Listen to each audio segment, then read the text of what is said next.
어, 우리가 지난주에 우리 이 본문의 말씀을 읽고 예수님의 제자를 택하시는 기준에 대해서 우리가 말씀을 나누었습니다. 그러면서 이 제자라고 하는 것이 무엇인가라고 하는, 우리가 어떻게 제자로서의 삶을 사는 것인가라고 하는 부분들을 우리가 먼저 말씀을 나누셨어요. 우리가 예수님께서 생각하신 제자, 우리가 예수님의 생각이 왜 자꾸 중요하냐라고 이야기할 때, 우리가 성경을 통해서 하나님의 말씀을 받을 때 하나님께서 생각하시는 부분을 우리가 집중하는 것이 아니라, 우리는 대체로 그 하나님 주시는 말씀 가운데서 내가 필요한 것들을 발췌하고 받아내는 경향이 많더라는 거예요. 저도 그래 왔고요. 그래서 내가 뭔가 하나님께로부터 어떤 질병을 고치는 은혜가 필요하고, 아니면 내 가정의 평안, 내 사업의 번창, 이런 것들이 필요하다고 할 때 나는 그 말씀을 받기를 원하더라라고 하는 것입니다.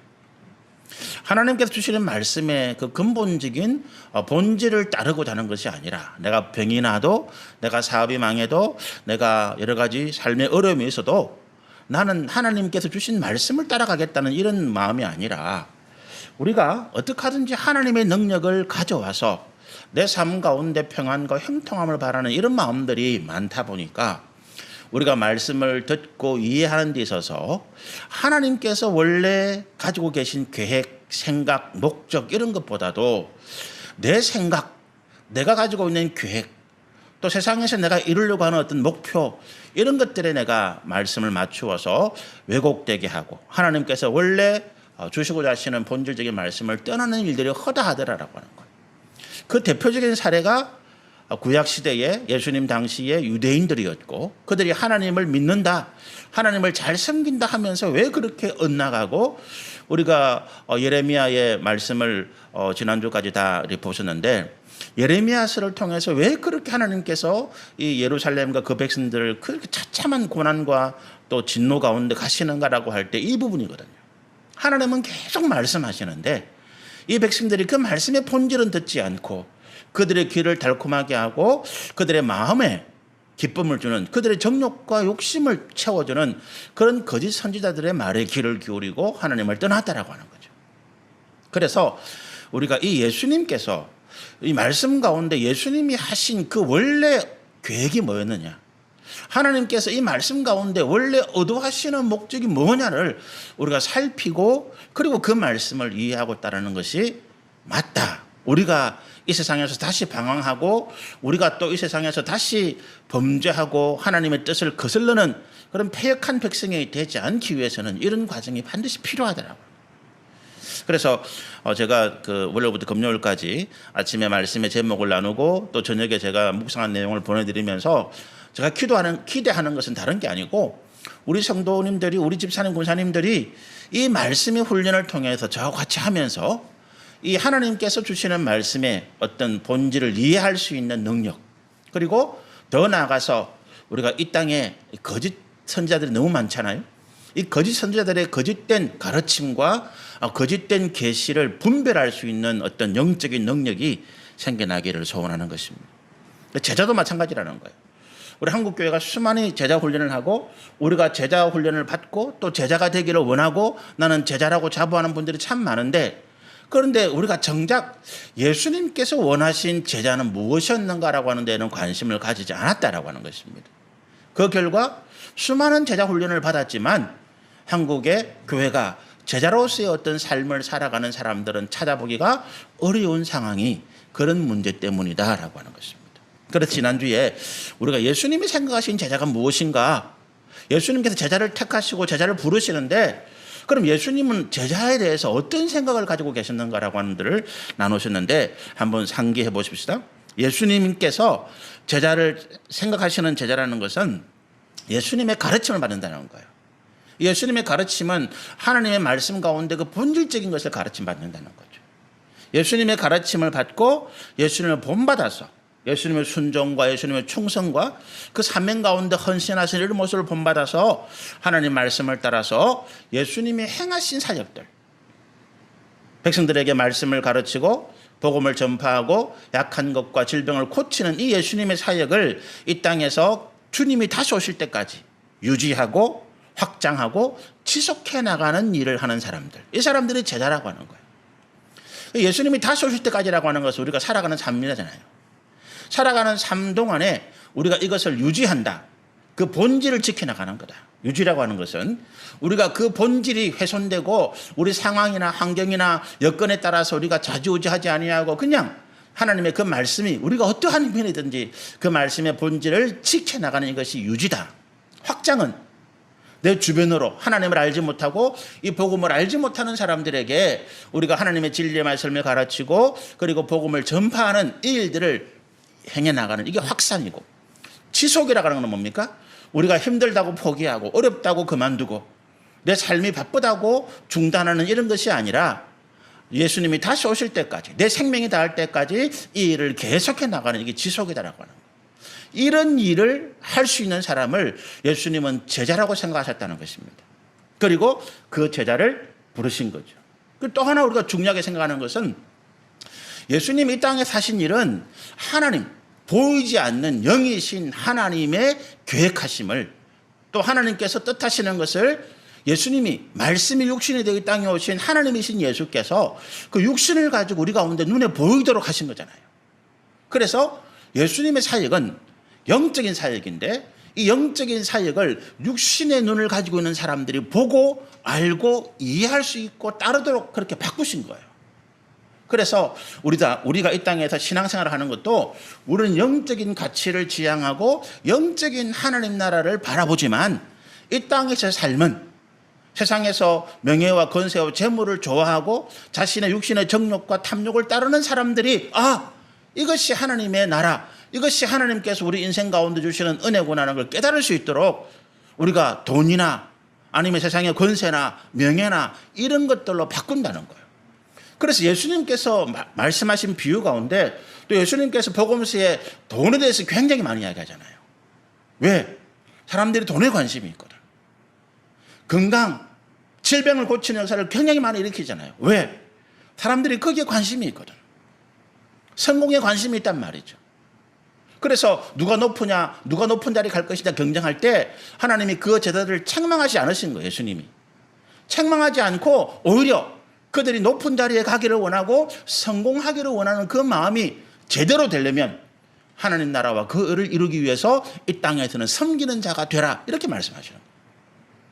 마찬가지죠. 우리가 예수를 믿는다 할 때 나는 돈도 필요 없고 세상에서 나는 아무것도 필요 없어요, 이건 아니에요. 그건 아닙니다. 왜 돈이 필요 없습니까?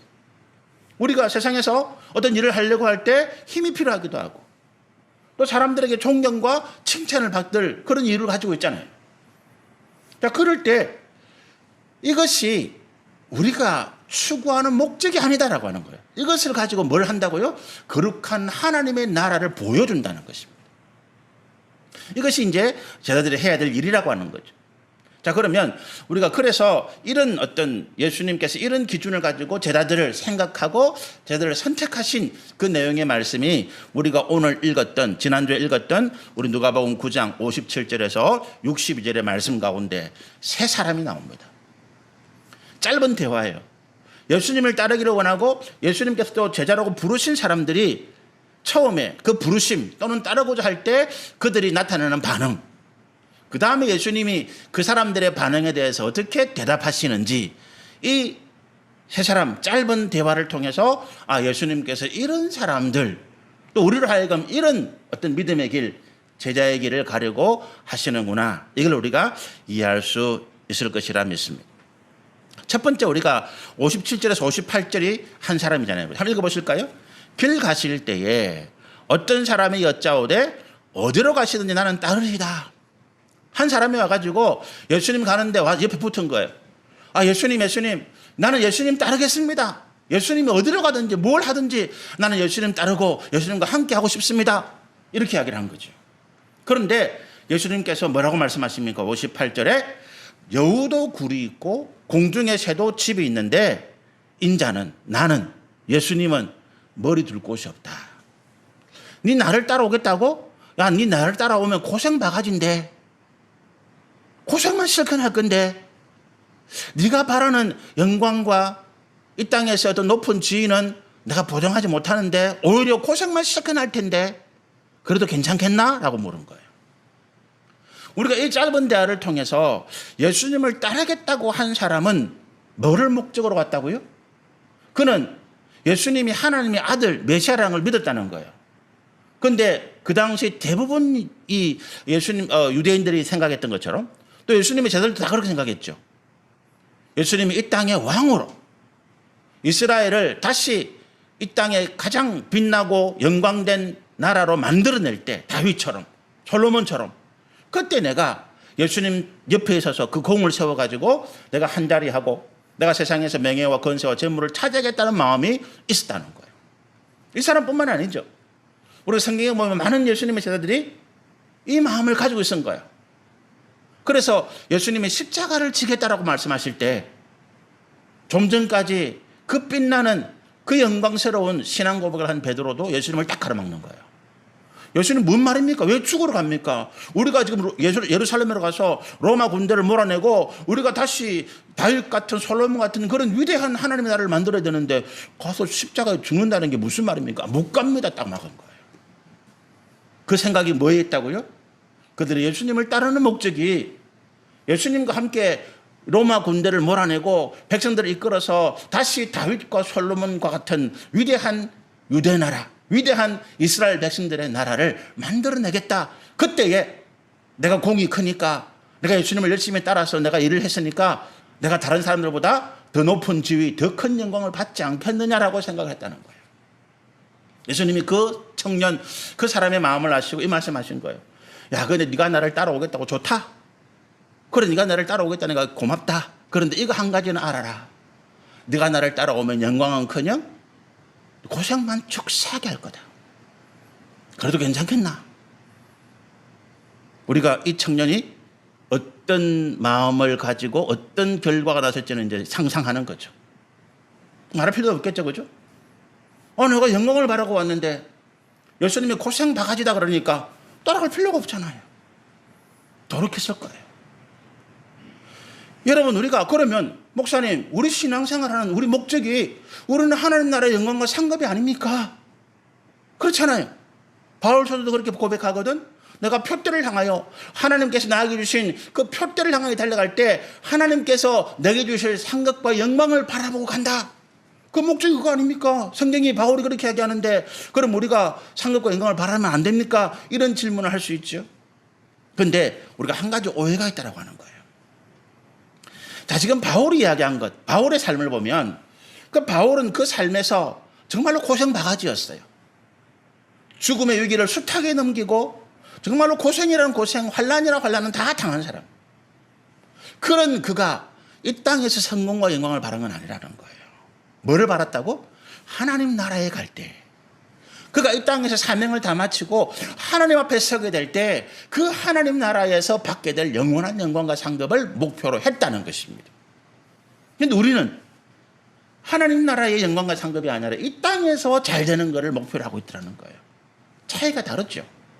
또 우리가 영광과 상급이 목적이 아닙니다. 사실은 하나님께서 약속하셨으니까 고생하는 사람들에게 바울은 그런 마음은 안 했을 거예요.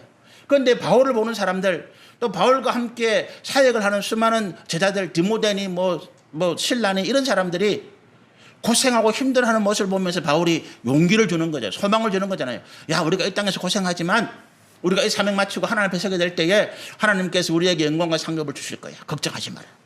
이거거든요. 그런데 바울은, 제가 생각하기에 바울은 그거 자체가 목적이 아니. 왜요? 우리가 성공이라고 하는, 목회 성공이든 내 사업이나 내 인생이나 우리 자녀나 가정이 잘 되는 이것을 우리가 성공의 목표로 삼으면 어떻게 된다고요? 내가 신앙생활 열심히 했는데 잘 안 되면 어떻게 돼요? 나는 실패한 사람이라는 거예요. 그렇잖아요. 저는 제가 절대로 실패한 목표라고 생각하지 않습니다. 우리 교회 성도들이 30명이 채 안 돼요. 예배 나오는 숫자가 15, 16명, 많이 나오면 20명 조금, 아파서 못 나오시고 여러 가지 일로 못 나오시는 분들 다 쳐도 30명이 넘지를 못합니다. 그러면 제가 개척하고 17년, 18년 돼 가는데 그동안 한 게 이게 뭐냐? 나는 실패한 목사인가? 아니라고 하는 거예요. 저는 그렇게 생각하지 않습니다. 저는 오히려 큰 교회를 다니는 분들에게 대해서 참 안 됐다라고 마음을 가지고 있습니다. 왜? 더 큰 신경 쓸 게 많고 예수님이 많이 맡긴 사람에게는 많이 책임을 묻겠다 했거든. 저는 30명만 집중하면 돼요. 그런데 1000명 목표하는 1000명에 집중해야 돼요. 머리 터질 것 같지 뭐. 그렇잖아요. 저는 제 한계를 압니다. 제가 1000명 신경 못 써요. 저는 제가 가만히 생각해보면 300명까지는 기도할 수 있을 것 같아요. 300명 명단 붙잡고 제가 하루에 한 6시간, 7시간 기도할 수 있을 것 같아요. 제가 새벽마다 여기서 우리 성도들 가족 이름 들고 제가 기도하는데 이름만 부르고 기도하는데 30분이 간다니까. 이름만 부르고 기도하는 30분이 가요. 그럼 300명이면 이게 어떻게 돼요? 10배니까 300분, 6시간이잖아요. 5시간이잖아요. 300명 정도면 제가 매일 기도할 때 그 이름을 부르면서 제가 하나님 앞에 매달릴 수 있을 것 같아요. 그런데 그 넘어가면 안 될 것 같아요. 제가 감당이 안 돼요. 여러분, 우리가 하나님 앞에 내가 적게 받았다, 내가 뭔가 삶이 좀 초라하다, 세상에서 성공하는 사람들과 비교해서 내가 좀 못하다, 그게 실패냐? 아니라고 하는 거예요. 아닙니다. 그래서 저는 어느 누구를 만나도 이런 이야기 합니다. 나는 부러운 게 없다. 나는 뭐 서울에 무슨 교회, 어떤 교회, 창원의 어떤 교회, 어느 목사님 앞에도 나는 부러운 게 없다. 나는 세상에 대통령도 부럽지 않고 재벌도 부럽지 않고 아무도 부럽지 않다. 나는 두려운 게 없다. 나는 두려운 게 없다. 나는 하나님을 믿기 때문에 부러운 것도 없고 나는 두려운 것도 없다. 그렇게 이야기합니다. 그게 제 신앙의 고백입니다. 하나님 함께 하시기 때문에. 하나님이 내 믿음의 가치, 내가 하고 있는 일에 사역의 일들을 물론 부족한 건 많지만 그러나 내가 17년, 18년 목회해서 요밖에 안 됐다. 나는 실패한 목사야. 그건 아니라고 하는 거예요. 우리 성도도 마찬가지. 땀 흘려 수고하고 외로웠는데 옆 사람보다 내가 못했어. 우리 아이가 못했어. 내 가정이 못했어. 내가 기도하고 열심히 수고했는데 내 삶이 무너지고 건강이 안 좋고 여러 가지 어려움이 당했어. 하나님이 나는 이 실패한 인생입니까? 참만의 말이라고 하는 거예요. 그런데 우리가 왜 그런 함정에 빠지느냐? 문제가 어디 있다고요? 우리는 이 땅에서 예수 잘 믿어서 복 받는 것이 우리 신앙의 목표라고 생각이 왔다는 거예요. 그게 기복신앙이고 그게 잘못된 가치라고 하는 것입니다. 그게 있는 것은 아니다라는 거예요. 우리의 가치는, 우리 신앙의 목표는, 우리 사명과 사역의 길은 주님께서 맡겨주신 이 일들, 말씀을 가르치고 복음을 전하고 백성들 가운데 약한 것 병든 것을 고치는 이 일들을 행해 나가는 거예요. 유지하고 지속하고 확산해 나가고 언제까지? 예수님 오실 때까지, 내 생명이 다할 때까지. 이게 우리 사명이에요. 그 가운데 함께 하시는 주님의 은혜를 우리가 감사하고 기뻐하고 찬양하고 즐거워하는 것입니다. 그리고 순종하고 충성된 자에게 하나님이 약속하신 하나님 나라의 상급과 영광은 당연히 내 몫인 것이죠. 그건 우리가 목표라는 것이 아닙니다. 하나님 주시는 거고 은혜지요. 또 우리가 이 땅의 성공, 예수 믿고 잘 되는 사람 많아요. 저는 우리 성도들이 예수 믿고 잘 되기를 축복합니다. 제가 기도문 보낼 때마다 항상 형통하기를 원한다, 평안하기를 원한다, 우리 삶에 하나님이 은혜로 문을 열기 원한다. 왜 제가 기도하는지 아십니까? 우리 성도들의 사업이, 직장이, 삶의 형편이 잘 되기를 바라기 때문에 그래요. 이유는 뭡니까? 우리가 함께 하나님 나라를 만들어 가야 되는데 돈이 필요하잖아요. 여러분이 열심히 일해서 헌금해야 되잖아요. 여러분이 함께 이 하나님의 나라, 우리가 지금 목표하는 일들을 함께 나가기 위해서 제가 기도하거든요. 그것 때문만은 아니, 하나님께서 여러분의 삶을 책임지시는 길 원합니다. 지켜주시기 원하는 거죠. 자, 그런데 그것들은 뭐라고요? 우리가 이 땅에서 목표하고 목적하는 것이 아니라 하나님께서 주시는 수단의 은혜다. 목적이 아니고 수단이다. 이해가 되시죠? 제가 계속 말씀드렸으니까. 우리가 이 땅에서 하나님께서 주시는 물질이나 명예나 권세는 이것이 내 소유가 아니에요. 하나님의 나라와 그 의를 위하여 쓰라고 주신 은혜의 수단이라는 거예요. 수단, 쓰라는 거지. 사용하라는 거지. 달란트 비유에서 한 달란트 받은 사람이 왜 예수님의 책망을 받습니까? 안 썼거든. 사용 안 하고 땅에 묻어놓은 거예요. 그가 돈을 못 벌었다가 아니에요. 실패했다가 아닙니다. 사용 안 했다는 것입니다. 하나님께서 이것을 내 것으로 딱 움켜쥐고 주의 나라를 위해서 쓰지 않는다, 사용하지 않는 거예요. 이 땅에서 아무리 세상의 명예와 권세와 재물을 받았다 하더라도 주님 나라와 그 의를 위하여 쓰지 않으면 그 사람은 주님의 책망을 받을 수밖에 없다. 왜? 너는 사용 안 했다는 거예요. 쓰라고 줬는데 왜 안 쓰냐는 것입니다. 거기에 하나님의 책망이 우리 가운데 있더라라고 하는 것입니다. 자, 그래서 우리가 이 57절과 58절의 이 청년과 예수님의 짧은 대화 가운데 우리가 주님이 원하시는 제자의 모습이 뭐라고요? 주님이 원하시는 제자는 이 땅에서 성공과 상급을 바라는 사람이 아니라 하나님 나라와 그 의를 위하여 순종하고 헌신하고 충성할 수 있는 사람이라는 거예요. 그렇죠? 이게 첫 번째 제자의 기준입니다. 오늘 말씀 가운데. 두 번째 우리 말씀을 보시면 이제 우리 59절과 60절입니다. 자, 물을 좀 마시고.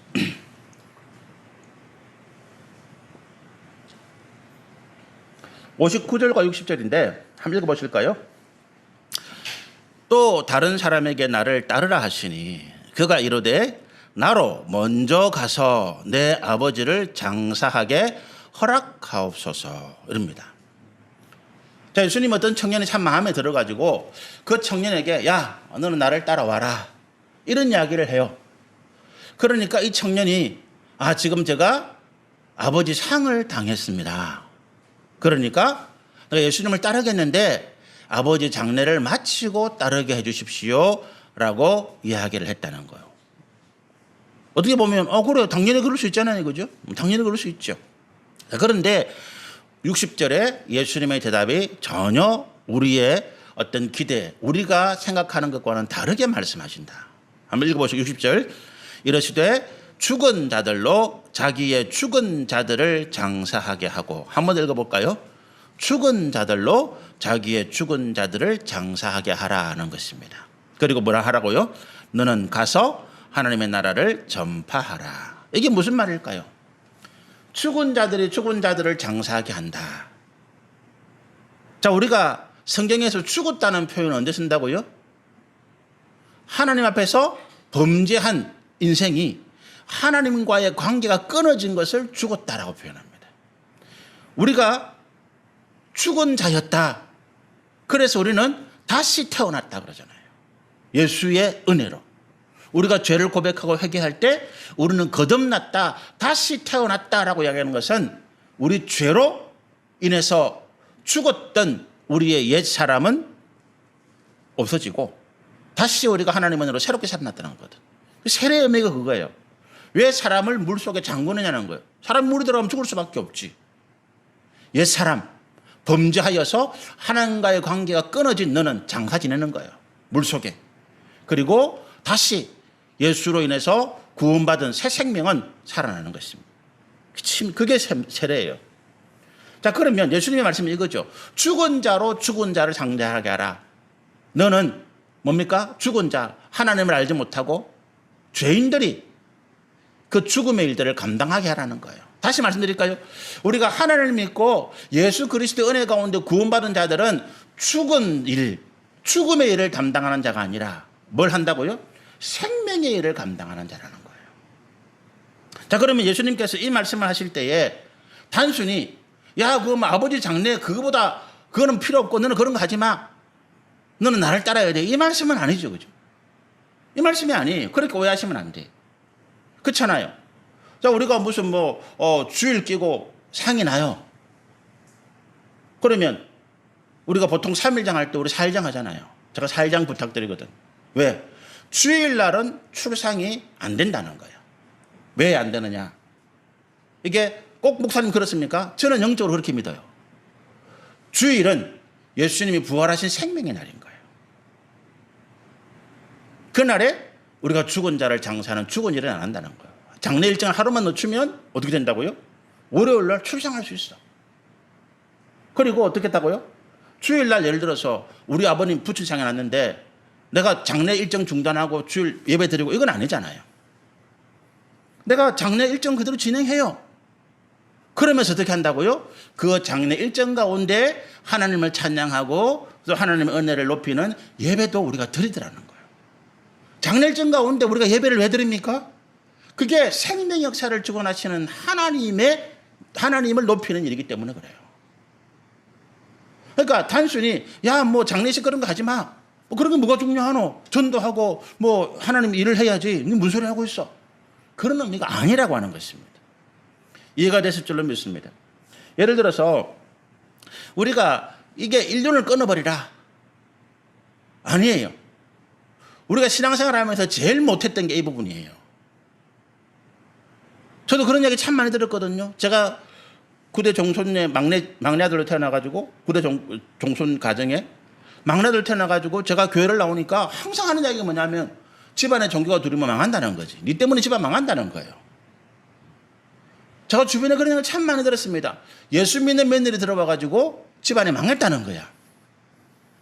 근데 그 이야기를 가만 들어보니까 그 종교 문제로 분란이 생기는 거예요.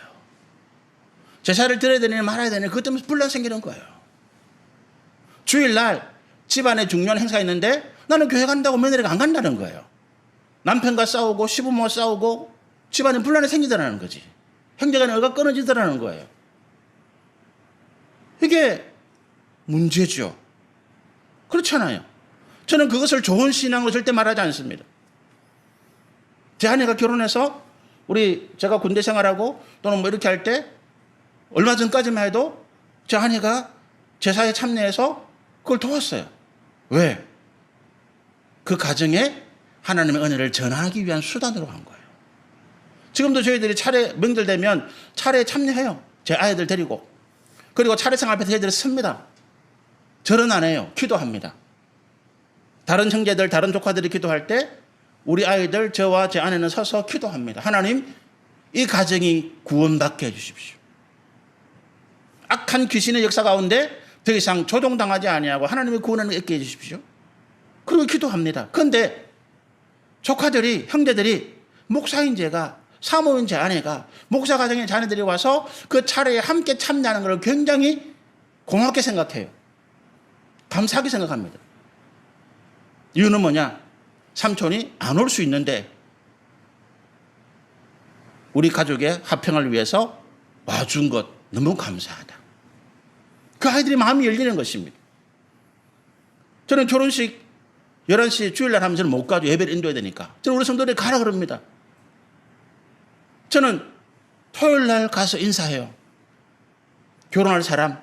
얼마 전에도 울산에 제 친구가 아이가 결혼하는데 주일 11시야.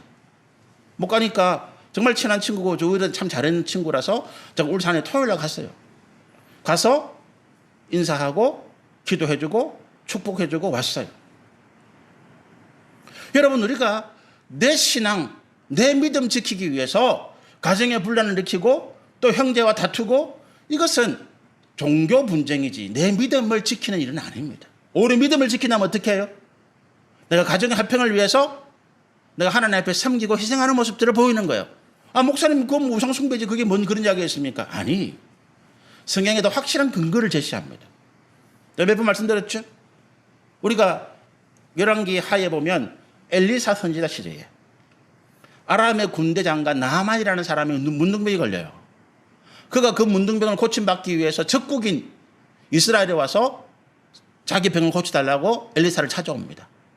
엘리사의 하나님의 능력을 보여줘서 그가 요단강에서 몸을 씻고 고침받잖아요. 그런 그가 하나님을 믿겠다고 고백합니다. 엘리사에게. 내가 앞으로 모든 우상을 버리고 하나님만 섬기겠습니다. 그리고 그 가나안 땅의 흙을 2자루 담아가지고 여기에 내가 하나님을 생각하고 여기에서 내가 하나님을 섬기고 분양하고 하겠습니다. 그런데 한 가지 부탁이 있습니다. 나만이 그렇게 한 가지 부탁이 있습니다. 하나님께 기도해 주십시오. 한 가지 부탁이 있습니다. 내가 왕의 경호대장이기 때문에 왕이 우상을 섬기고 왕이 우상에 제사로 갈 때 내 손을 붙잡고 갑니다. 내가 옆에 지켜야 되는 거지. 그런데 왕이 내 손을 붙잡고 의지하고 우상에게 절을 하는데 내가 뻣뻣하게 서 있을 수 없습니다. 내가 같이 절을 할 수밖에 없습니다. 그런데 그것이 내 진심이 아니라는 것을 알아주십시오. 하나님께서 엘리사를 통해서 뭐라고 말씀하십니까? 그래, 내가 그것을 알아주마. 그렇게 해도 좋다라고 이야기합니다. 여러분, 우리가 종교는 전쟁이 아니에요. 싸움이 아닙니다. 우리가 화평을 전하고 우리가 하나님의 사랑과 은혜로 그 사람들의 마음을 하나님의 마음으로 감동케 하는 것입니다. 그 감동이 뭡니까? 하나님을 느끼는 거예요. 내가 잘해줘서 그 사람이 정을 주고 그 사람이 열심히 해서 그 사람이 저 사람 때문에 이게 아니고 그 감동이 아니고 우리 삶을 통해서 하나님이 살아계심을 느끼게 하는 것. 이게 감동인 것입니다. 성령의 감동인 거예요. 성령이 살아계시고 성령이 나와 함께 하심을 내가 느끼고 알고 믿는 것. 이 감동인 거예요. 저분이 저렇게 하는 것 정말로 자기 신앙을 버리는 것이 아니라 그 하나님의 사랑, 그 하나님의 은혜, 예수 그리스도의 구원의 역사를 우리 가운데 전하기 위해서 그가 이렇게 수고하는구나. 하나님이 그런 분이구나. 예수가 그런 분이구나. 예수 믿는 며느리가 우리 가정에 와가지고 안 좋았던 형제 사이가 더 좋아지고 어려웠던 가정이 더 좋아지고 이 며느리 믿는 예수 나도 믿어야 되겠다. 우리 아버님이 그 9대 종손인 그분이 우리 집사람 때문에 그렇게 예수를 믿은 거예요. 네 보니까 8남매 중에 제일 못 살고 제일 어려운 가정에 네가 왜 그렇게 항상 기쁘고 웃고 노래하고 구김살이 없냐. 보니까 네한테 다른 건 아무것도 없는데 네가 예수 믿는 네가 믿는 하나님 예수님 때문인 것 같아. 나도 네가 믿는 예수님 믿고 싶다. 우리 아버지 고백이에요. 9대 종손에 지내오던 그분이 그렇게 바뀐 것입니다. 그게 믿음의 역사예요. 우리가 하나님 은혜로 사람을 감동하게 한다. 내가 내 속에 역사하시는 하나님의 능력, 하나님의 역사가 내가 믿는 하나님의 그 진리의 말씀 가운데 있는 사랑과 선함과 공의를 나타내 보임으로써 하나님이 살아계시는구나. 저 사람이 믿는 하나님은 죽지 않았구나. 저 사람이 믿는 하나님 예수님은 참 진짜구나 하는 그런 감동, 그런 느낌, 그런 깨달음, 그런 은혜를 그 사람이 갖도록 하는 것이 우리가 믿음의 역사인 것입니다. 우리 교회가 노숙자를 위한 시설을 하고 아들람 선교를 합니다. 그런데 세상의 구제는 뭡니까? 세상에서 복지 많이 합니다. 그 교회가 하는 것과 차이점이 뭐예요? 우리는 단순히 그 사람의 삶의 수준을 높여주는 것으로 넘어서 어떻게 한다고요? 그를 거룩하신 하나님의 은혜, 예수의 영으로 연결시키는 거예요. 그래서 우리 약자입니다. 세상에서 구제하는 사람, 복지하는 사람들은 네 오기 싫으면 오지 마 이러잖아요. 네 오기 싫으면 오지 마 그러면 돼. 그런데 우리는 그렇게 할 수가 없습니다. 우리 아들람에서 쉼터를 2개 만들고 이제 3개째 준비하고 있습니다. 처음에 그 원룸 얻어서 그거를 관리비를 대고 우리가 여러 가지 비용을 대면서 노숙자 하는 사람들 2사람을 넣었습니다. 이 2사람이 싸우는 거예요. 있을 수가 없어요. 그래서 한 사람만 넣었습니다. 2호도 한 사람만 넣습니다. 3호도 한 사람만 넣습니다. 그런데 문제는 옆에서 무슨 호텔도 아니고 노숙자 사회 가면서 원룸에 혼자가 뭐야. 5명, 6명 넣고 오기 싫으면 오지 마 그러면 되지. 그거를 한 사람 넣고 그렇게 합니까 목사님? 그렇게 이야기를 하더라고요. 제가 그런 이야기 했어요. 우리가 약자입니다. 우리가 약자입니다. 왜 우리가 약자입니까? 단순히 그 사람들에게 삶의 수준을 높여주는 것이 아니라 그들을 하나님의 은혜 가운데 데려와야 되거든. 그러니까 당신 우리 마음에 안 들면 나가 이게 아니고 당신이 원하는 대로 우리가 해드릴 테니까 당신이 그 은혜 가운데 머물러 있었으면 좋겠습니다. 우리 약자예요. 화장실에 와서 소변 보고 저 사람들이 일을 잘못해가지고 지금 합선이 나서 지금 전기가 다 나갔는데 그걸 가지고 우리 못하겠어 교회 문 닫고 너 오지 마 할 수가 없습니다. 사정 해야 됩니다. 잘 사용해 주세요. 그리고 고등학교 고쳐놔야 됩니다. 그 사람들을 오지만 문 닫아버리면 우리는 그 사람들을 하나님의 은혜 가운데 끌어들일 수가 없습니다. 우리가 약자입니다. 그것이 제자라고 하는 거예요. 영업 실적이 목표, 영업 사원들이 있다 칩시다. 이번 달에 내 목표를 달성해야 돼요. 그런데 옆에 사람 보니까 정말로 힘들고 그런 사람이 영업 실적이 없어서 이번 달에 수입이 없고 가정이 힘들게 생겼어. 나는 실적을 또 하나 얻었어. 어떻게 해요? 내가 그 사람이 양보할 수 있다면 그는 제자인 거예요. 예수님 제자인 거예요. 내 주변의 사람이 어렵든지 말든지 나는 무조건 내 목표만 초과 달성하고 내가 돈을 많이 벌겠다. 그거 아무리 기도를 많이 하고 성경을 많이 읽어도 그는 예수님의 제자가 아닌 것입니다. 주님 우리 가운데 그런 기준을 세워 주시더라라고 하는 것입니다. 세 번째 말씀 보십시다. 61절에서 62절입니다. 읽어보십시다. 또 다른 사람이 이르되 주여 내가 주를 따르겠나이다마는 나로 먼저 내 가족을 작별하게 허락하소서. 예수께서 이르시되 손에 쟁기를 잡고 뒤를 돌아보는 자는 하나님 나라에 합당하지 아니하다. 내가 지금 예수님 따르겠는데 내가 딸린 식구가 많습니다라고 하는 거예요. 그런데 여기서 작별한다는 이야기는 단순히 하직 인사, 마지막 안부 전하는 이게 아니라 내 딸린 식구가 많으니까 이 사람들의 생계를 좀 만들어 놓고 내가 주님 따르겠습니다. 이야기예요. 그 작별이 그 말입니다. 그러니까 주님이 뭐라 하십니까? 야, 지금 쟁기를 잡고, 그러니까 쟁기를 잡은 사람, 밭을 가는 사람이 곧게 쫙 갈아야 되는데 그 밭 가는 사람이 물어보니까 큰 나무나 바위나 이런 걸 목표로 딱 본대요. 그 목표를 놓치지 않아야 내가 가는 길이 쫙 바로 간대. 뒤로 돌아보면 어떻게 되겠습니까? 소가 지 맘대로 가는 거지. 이 밭을 가는 게 아니야. 망치는 거예요. 그 말입니다. 야, 네가 가족이 있고 딸린 식구가 많은 건 내가 아는데 그것 때문에 염려가 되고 걱정이 되어서 하나님 나라를 가는 것을 포기하는 것은 바람직하지 않다. 그럼 가족을 버리라는 말입니까? 아니지요. 우리가 주님의 일에 충성할 때 하나님은 내 가족을 책임지시더라. 저는 그걸 믿어요. 우리가 하나님 나라에 헌신하고 주님의 뜻에 순종하고 주의 그 나라와 그 의를 위하여 먼저 나갈 때 하나님은 우리가 구하지 아니한 내가 갖추지 못한 우리의 먹을 것, 입을 것, 우리가 살아갈 모든 이러한 것들을 넘치도록 부어주시는 줄로 믿습니다. 하나님 나라와 그 의를 구하라. 그리하면 내가 구하지 아니한 다른 것들을 내게 더해 주실 것이다. 저는 그 말씀을 믿어요. 지금까지 그렇게 저는 살아왔습니다. 앞으로도 그런 믿음으로 우리가 함께 살아가기를 원합니다. 우리가 염려와 걱정에 빠지는 건 다른 데 있는 게 아니에요. 환경 때문에 그래요. 내가 열심히 기도하고 싶은데 시간이 안 나고. 왜 시간 안 나요? 일이 바쁘다 보니까. 내가 뭔가 좀 하고 싶은데 내가 아니면 자녀가 문제가 되고 아니면 여러 가지 건강이 문제가 되고. 근데 염려와 걱정은 우리로 하여금 하나님을 믿지 못하게 하는 사단의 간교한 계략이라는 거예요. 주님 말씀하시는 거예요. 염려하고 걱정하지 말라는 거예요. 너는 먼저 그 나라와 그 의를 구하라는 거예요. 우리 가운데 재산, 건강, 가족, 자녀, 사업, 직장 여러 가지 문제들이 달려 있습니다. 그런데 그것 때문에 주저하고 그것 때문에 머뭇거리고 그것 때문에 뒤로 물러가지 말고 하나님 나라와 그 일을 먼저 생각하면 하나님께서 우리에게 이 모든 것을 책임지시겠다. 그게 믿음이잖아요. 그게 믿음인 것입니다. 환경이 우리를 발목 잡는 것은 우리의 염려와 걱정 때문이고 이 염려와 걱정은 하나님에 대한 불신앙인 거예요. 내가 하나님을 믿는다? 두려움 없이 나가시라는 겁니다. 제가 2주 전에 이 말씀을 준비한다고 말씀드리면서 우리가 사무엘상 7장에 있는 말씀을 한번 읽어보시면 좋겠다 그랬습니다.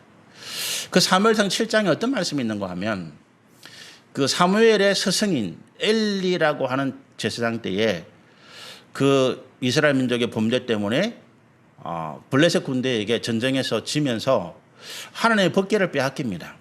하나님의 말씀이 담겨 있는 그게 이스라엘에게는 말할 수 없는 귀중한 가치죠. 하나님의 임재의 상징인데 그걸 빼앗겨요.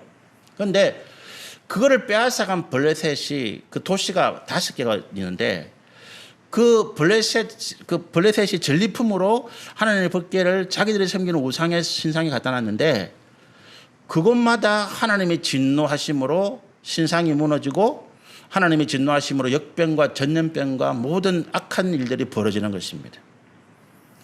블레셋 사람들이 하나님이 진노했다, 우리를 친다 이렇게 생각하고 그 다음 도시로 옮기고 하는데 가는 데마다 이런 일이 벌어지는 거예요. 이게 블레셋 사람들이 고민을 팍 빠진 거예요. 이 틀림없이 이 역병, 이 질병, 이 모든 어려움은 하나님이 진노하심 때문인데 이걸 어떻게 해야 되겠노 그러면? 이거 우리가 뺏어왔기 때문에 이거를 다시 돌려보내자. 그러면 하나님이 이 법궤를 따라서 다시 이스라엘로 가지 않겠나? 그렇게 생각한 거예요. 그래서 이 사람들이 야, 그런데 이게 뭐 우연인지 아닌지 어떻게 아노? 한번 시험을 해보자. 어떻게 시험을 하느냐? 하나님 앞에 이제 정성을 들이기 위해서 새로 한 번도 이제 헌건 안 되니까 새 나무를 짜가지고 수레를 쫙 만들고, 그리고 그 법궤 안에다가 자기들의 어떤 속죄 제물, 금으로 만든 제물을 넣고, 그 다음에 자기들 형상, 우리는 집니다. 우리는 뭐 세상을 해롭게 하는 집니다. 이런 표현으로 지를 그 지 모양으로 5개, 블레셋 도시 5개 모양처럼 그 집어넣고, 그리고 요거를 끌고 가는데 한번 이게 우연인지 아니면 진짜 하나님이 짓놓은지 한번 시험해보자 그래가지고 암소를 2마리를 데리고 옵니다. 그런데 이 암소가 어떤 암소냐? 한 번도 사람의 손길을 타보지 않은 암소예요. 자연 방목한 놈. 그런데다가 더 중요한 거는 새끼가 딸린 거야. 송아지가 있어서 이 암소가 송아지에게 젖을 먹여 키우는 암소야. 그런데 그거를 딱 잡아가지고 수레에 딱 냅니다. 그리고 사람이 끌지 아니하고 이제 이게 어디로 가는가 한번 보자라고 하는 거예요. 이 암소가 이스라엘 방향으로, 베스메스라고 하는 이스라엘 방향으로 가면 이거 하나님의 역사고, 아니고 이 암소가 지 맘대로 가고 또 옆에 그 송아지들이 배고파서 젖 달라고 엄매 울면 그 송아지 돌보려고 오면 이거는 우연이라는 거지. 그렇게 생각을 하고 준비를 다 합니다. 옆에서는 송아지가 엄매 울고 이 소가 2마리가 이제 수레를 끌고 가는데 성경이 이렇게 말씀해요.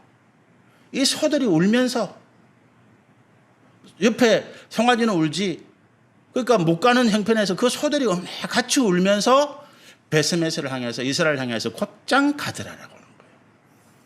그리고 이 베스메스 사람들이, 이스라엘 사람들이 보니까 저기 뭔가 소가 한 마리 뭔가 수레를 끌고 오는데 저기 뭐지? 그 소가 자기 앞에 선 거예요. 보니까 법궤가 안에 있어. 이야, 하나님 법궤 돌아온 거잖아요. 얼마나 기쁜 일입니까? 그래서 그 법궤를 싣고 온 수레를 뜯어가지고 번제단을 만들고, 그 소를, 그 얼마나 귀한 소예요. 우리 같으면 막 화목거리 걸어주고 야, 뭐 훌륭한 소다 이렇게 하던데 그 소를 잡아가지고 하나님의 번제를 드리는 거예요. 그 소는 온전한 희생을 한 거죠. 그 말씀이, 그 이야기가 그냥 지나가는 이야기처럼 이렇게 쭉 기록된 거예요. 근데 저는 그 말씀을 읽으면서 이런 생각하는 거예요. 하나님이 짐승도 소도 하나님의 명령에 따라서 그 모든 환경이나 여건이나 어려움을 돌아보지 아니하고 순종하고 충성하고 한 길로 가는데, 그렇잖아요. 뭔 영광을 바라겠습니까? 한 걸어주고 훌륭한 소다 이래도 마땅할 판에 죽여버렸거든. 그 몸을 죽여가지고 토막내가지고 하나님 앞에 번제로 드렸거든. 그런데 하나님을 믿는다고 하는, 하나님의 은혜와 복을 받는다고 하는 사람들은 왜 순종하지 아니하고 하나님 앞에 영광을 돌리지 않는가라고 하는 질문이에요. 성경에 그런 이야기는 없어요. 그 사건만, 그 이야기만 쭉 기록해 놓은 거예요. 그런데 제가 그 말씀을 그 생각이 든 거예요. 우리 이사야 1장 18절에 그런 말씀이죠. 오라, 하나님 우리를 부르는 거예요. 야, 우리가 서로 한번 토론해보자. 네 변명 이야기해봐라. 도대체 네가 왜 소도 그 구유의 주인, 음식 주인은 주인을 알고 짐승도 기르는 주인을 알아보고 순종하는데 도대체 너거는 뭐냐? 이유가 뭐냐? 한번 변명해봐라. 이게 하나님의 말씀이에요. 우리가 예수님의 제자 되기를 원하고 우리가 믿음의 사람으로 살아가기를 원한다고 할 때 예수님이 생각하신 이 제자의 3가지 기준, 우리가 세상의 명예와 권세와 재물을 목표로 하지 아니하고 우리는 하나님 나라와 그 의를 위하여 그 사명 가운데 살아가는 것을 우리 목표로 삼겠습니다. 2번째는 뭐라고요? 내가 여러 가지 세상의 일들 가운데 분란, 여러 가지 어려움이 있지만 나는 하나님 나라와 그 의를 위하여 살아가겠습니다. 3번째는 뭡니까? 내 환경과 여건과 여러 가지 조건이 어렵고 힘든 상황에서 나는 그것을 먼저 해결하려 하지 아니하고 내가 주님의 나라와 그 의를 위하여 먼저 수고하고 기도하겠습니다. 이 3가지. 저와 여러분이 하나님 앞에 기도할 때 이런 마음을 가지고, 하나님, 우리가 소보다 못한 존재는 아닙니다. 하나님, 우리가 그 베스메스를 향해서 가는 그 소, 집에서 키우는 짐승도 먹이 주고 돌보고 키우는 그 주인을 보고 꼬리치고 웃고 순종하는데, 우리는 하나님의 은혜와 복을 받는다고 하면서 여전히 내 욕심과 정욕을 따라서 주의 말씀을 거역하고 불순종하는 우리의 모습을 오늘 우리가 되돌아보면서 주님이 원하시는 이 제자의 모습을, 이 주님이 택하시는 이 기준을 따라서 제가 새롭게 하나님 앞에 믿음으로 서기를 원합니다. 우리 같이 한번 기도하시면 좋겠습니다.